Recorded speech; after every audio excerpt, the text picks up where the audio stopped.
The Ukrainian forces reversed a Russian advance in Severodonetsk and recaptured about 20% of the strategic eastern city over the past couple of days, the governor of Luhansk province said.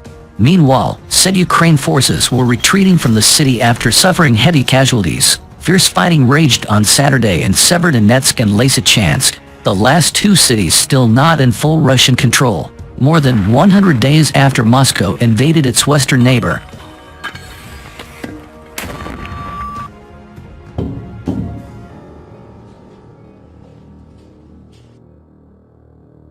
Governor Suri Hayday said Russian forces suffered severe defeats and were blowing up bridges across the Severodonetsk River to prevent Ukraine, bringing in military reinforcements and delivering aid to civilians in Severodonetsk.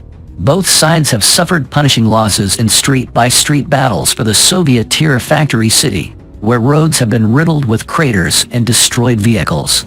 If Severodonetsk falls, neighboring Lysychansk would be the last city that Russia needs to capture to have full control of Luhansk province, which along with Donetsk province makes up the Donbas.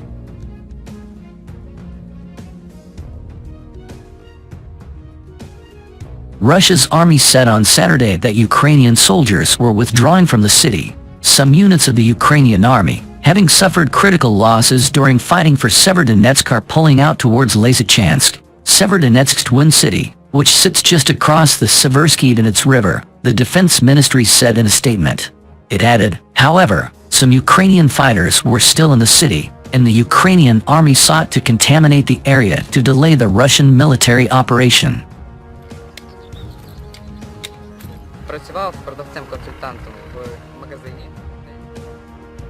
The Ukrainian authorities, having realized that it was impossible to resist further and to hold on to the industrial zone of Severodonetsk, ordered a mixed tactical unit to mine the tanks containing nitrate and nitric acid in the Azot factory, the ministry said. Ukraine's military said on Saturday that Russia used artillery to conduct assault operations in Severodonetsk, but Russian forces retreated and Ukrainian troops were holding positions inside the city.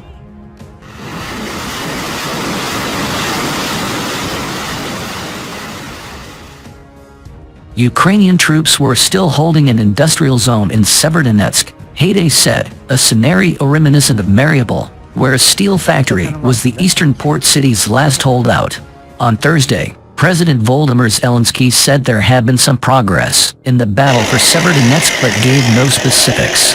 In the city of Sloviansk, 50 miles from Severodonetsk, the mayor urged residents to evacuate in the face of intense Russian bombardment, with water and electricity cut off.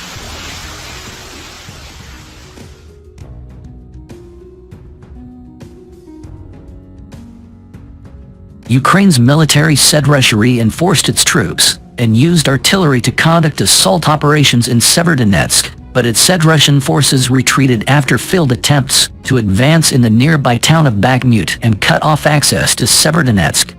Meanwhile, Britain's defense ministry said Russia now controls more than 90% of Luhansk and is likely to take it over completely in the next 2 weeks.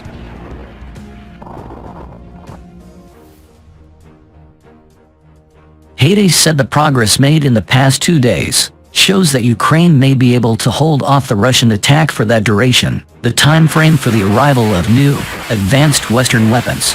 As soon as we get a big amount of Western long-range weapons, we will push their artillery back, and then Russian infantry will run, he said, referring to the new arms aid announced by the Western allies.